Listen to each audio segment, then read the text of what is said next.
Good morning, good morning, good morning, good morning. How is everybody? So, today is Monday, January 11th.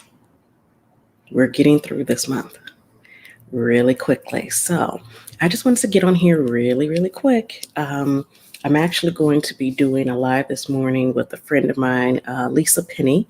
She is with a company out in Pittsburgh, Transformation. Uh, so I'm going to share more information about Lisa because she's like really amazing. She has the group at the intersection of faith and emotion with Pittsburgh Transformation Center. I had to click it right in my head, but Pittsburgh Transformation Center. And we're going to be talking about perfectionism this morning, which is why I wanted to get on very briefly. But I wanted to talk today about really being in a space where you're growing and you're transforming, and we're always talking about doing better and being well and all that good stuff. But I wanted to share another thought in regards to when you're making transformation. Usually, when I'm working with my clients, I always tell them to prepare for change. You have to prepare for change, and you have to be in the place where, sorry, fixing my makeup last minute, but you have to be in the place where you don't break away from what you have been doing, your normal, your daily habits. You don't break away from them too quickly because that can end up setting you up for failure. So let me give you an example. So, and this is something that I used to do. I had to stop doing this.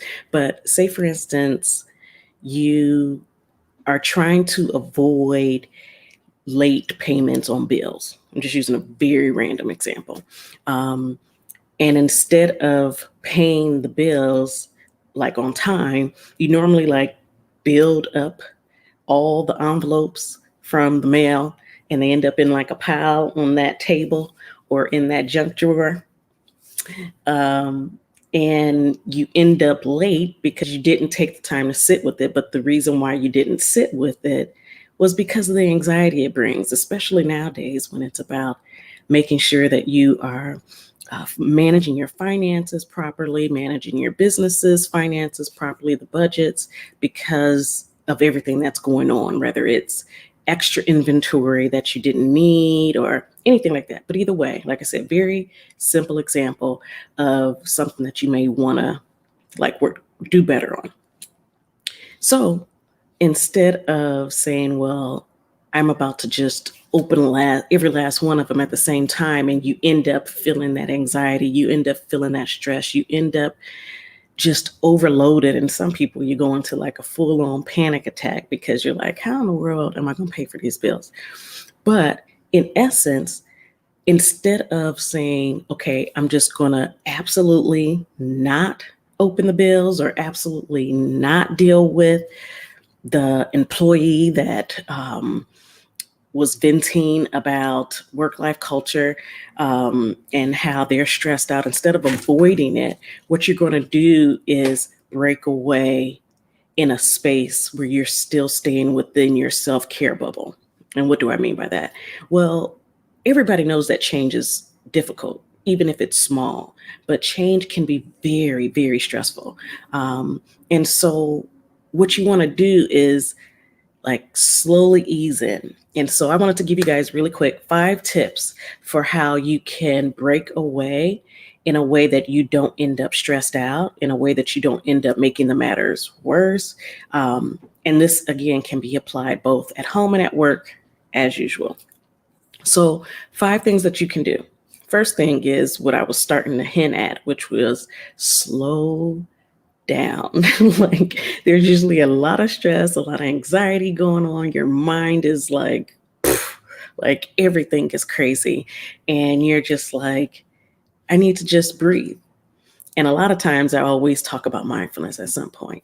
But even if you just take a few deep breaths, chill out, woosah, get yourself in a place where you can actually think straight about how you're going to handle your challenges, how you're going to handle work stressors, how you're going to handle your long to-do list at home and at work, right? So slow down. That's the first thing. Second thing is to then move forward. Don't stay in that place where you're like, okay, I'll get to it. Procrastination sinks in and you're just like, all right, I know I have it. I know I have to do it. Or I know I have to have that conversation with that employee, or I have to have that conversation with that member of the family that keeps disrupting all of our get togethers, for example, even if it's a Zoom get together. But you have to then, after you slow down, begin to move forward. And that's number two. The third one, which is really beginning that space of introspection to where you're finding what are the things that you need to do. And that is connect with what the issue is. Like, what is the issue? With the example that I gave, it's most likely stress. That's usually the stress, the response, or the fear of what's going to happen if, or, what's going to happen when I do have this conversation and it doesn't have the effect that I want. It doesn't have the impact that I want. And it's like, okay, you're going to do the question and answer, but you have to connect with it. Understand what is actually my issue. Is it, I don't feel that I'm equipped to have this conversation? Does it feel that I don't have the finances to pay these bills? I don't have the budget to really cover the cost of all of my staff. What is it? Connect with what the actual issue is. Don't just respond with your emotions, okay? And then there is respond differently. Remember, I just said, don't respond with your emotions. Allow your emotions to help you, like connect with your emotions and what's going on, but allow that pause to connect to also have you responding differently. Before, usually I will pile up my bills. Before, I would sort of see if the issue went away on its own. Possibly that's your, when it comes down to tackling an issue straight on.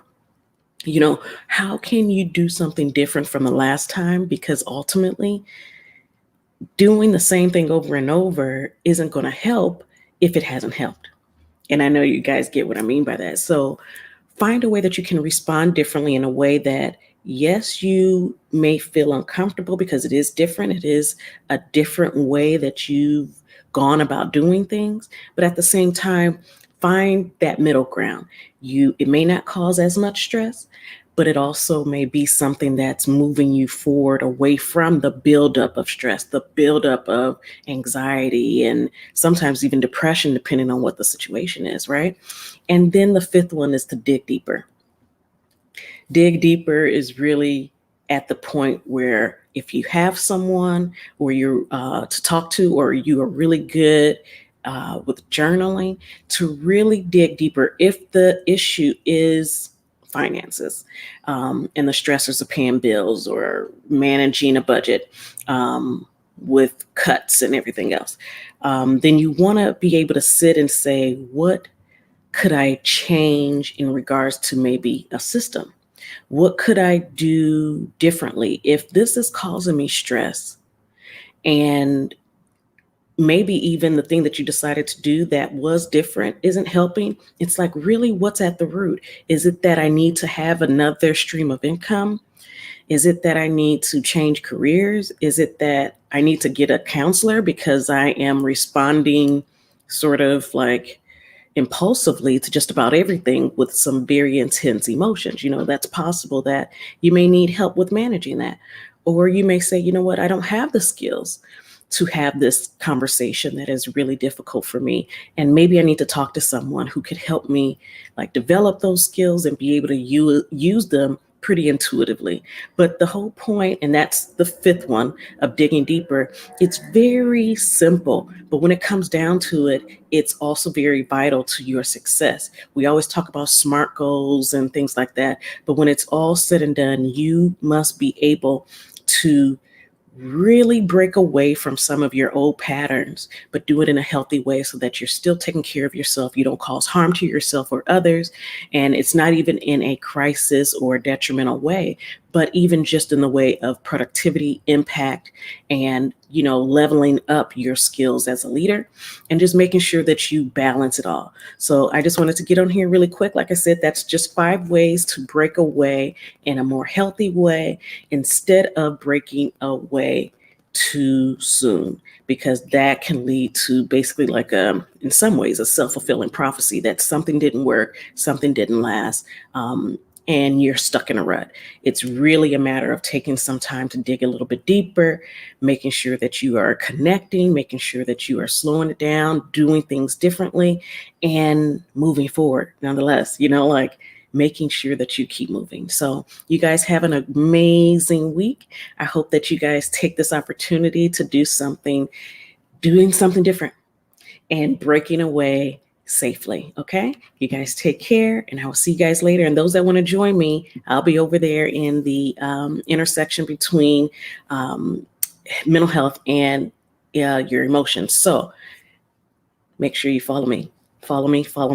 Make sure you check out Lisa Penny of Pittsburgh Transformation Center. Okay. I'll be in that other group, y'all. And it's in my link. Okay.